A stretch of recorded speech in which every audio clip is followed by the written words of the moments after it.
நான் இப்போ பிரெக்னெண்டா இருக்கேன். பாட்டி அப்படி பேசிட்டு கோவமா போயிட்டாங்க. நான் குழப்பத்திலேயே தான் வீட்டுக்கு வந்தேன். இங்க வந்தா விஜயோட சித்தி அம்மா கிட்ட என்னென்னவோ பேசி அம்மாவை டோட்டலா ட்ரிகர் பண்ணி வச்சிருந்தாங்க. அந்த மாதிரி நேரத்துல நான் என்ன பண்ண முடியும்? விஜய் தான் எனக்கு வேணும்னு வெடிச்சு கத்தணும் போல இருந்துச்சு. ஆனா என்னால முடியலையே. மனச மீறிதான் விஜய் கூட போக மாட்டேன்னு நான் சொன்னேன். அவரை விட்டு விலகிடுறேன்னு சொல்லிட்டே இருந்தாலும் அவரை பிரிஞ்சிடணும்னு என்னால நினைக்கவே முடியல. ஏதோ ஒண்ணு நடந்து நாங்க சேர்ந்துருவோங்கிற ஒரு நம்பிக்கை மனசுக்குள்ள ஓடிட்டே இருந்துச்சு. மனசுக்குள்ள இப்படி ஒரு நம்பிக்கைய வச்சுட்டு வெளிய விஜய் மனசு நோகுற மாதிரியே நடந்துகிட்டேன்.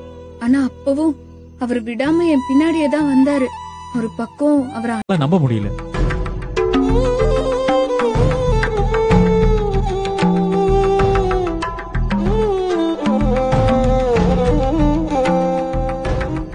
யாருக்குடா போன் பண்ற?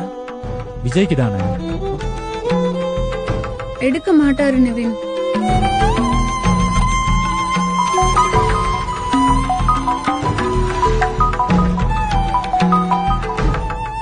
ஹலோ விஜய்.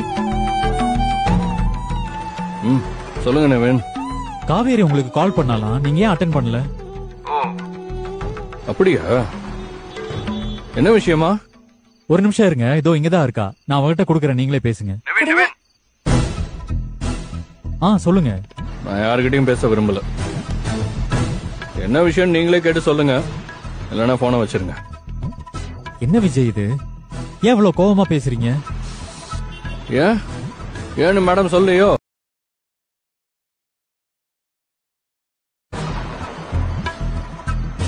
விலகிடுறேன் சொல்லிக்கிட்டே இருந்தா எத்தனை நாள் தானே கெஞ்சிக்கிட்டு பின்னாடியே போயிட்டு இருக்கிறது?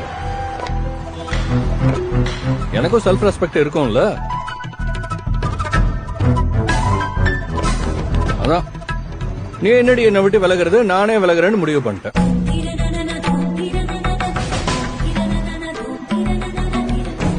விஜய், என்ன விஜய் நீங்க அதுக்காக இவ்வளவு பெரிய முடிவு எடுக்கணுமா? எடுக்க வச்சது அவதானங்க.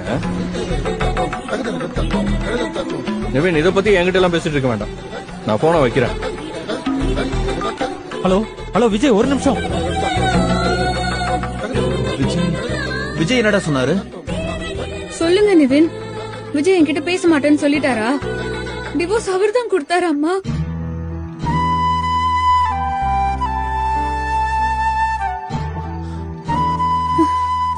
அவரும் எவ்வளவுதான் பொறுத்துக்குவாரு.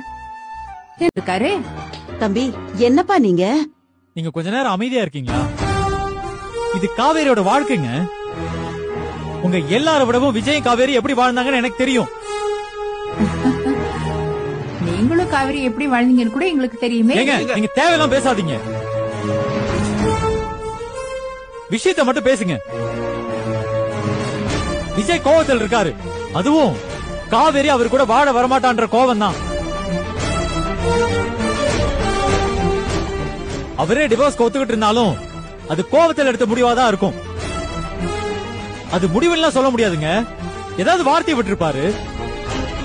நீங்க அதே பிடிச்சிட்டு வந்து இதுதான் சான்ஸ் நீங்க வந்து பேசிக்கிட்டு இருக்கீங்க. இதுக்கெல்லாம் அவசரப்பட்டு காவேரி லைஃப் நாங்க பறி கொடுக்க முடியாது. ஒரு 2 நாள் போட்டோம், அப்புறமும் விஜய் இதே முடிவோட தான் இருக்காரான்னு பாத்துட்டு நாங்க கையெழுத்து போட சொல்றோம். இப்ப நீங்க எல்லாரும் சொன்ன மாதிரி உன்னையும் கொண்டுட்டு நானும் போய் சேர்ந்துருவேன். ஏய் போடுறி. அம்மா, நல்லா பிளான் பண்ணிட்டு தான் இருக்காங்க. இந்த மாதிரி நாடகம் ஆடிதான் விஜய தெளிவா ஒரு முடிவெடுக்க விடாம பண்ணிருக்காங்க. இப்ப புரியுதுமா? நிறுத்துறீங்களா? இப்ப என்ன? கையெழுத்து தானே வேணும், போடுறேன். ஒண்ணு இல்ல, எத்தனை கையெழுத்து வேணாலும் போடுறேன். காவேரி, ஆனா விஜய் தானே இதுல கையெழுத்து வாங்கிட்டு வர சொன்னாரு. முதல்ல அவரோட கையெழுத்து வாங்கிட்டு வாங்க. நீங்க சொல்ற எல்லா இடத்துலயும் நான் கையெழுத்து போடுறேன். என்ன 2 பேரும் அப்படி பாக்குறீங்க? உங்க பேரன் தானே அனுப்பி வச்சாரு, அப்ப அவர்கிட்ட போய் வாங்கிட்டு வாங்க. அப்போ விஜய் சொல்லாம நாங்களா வந்திருக்கோன்னு உனக்கு ஒரு நினைப்பு இன்னமும் இருக்குல்ல?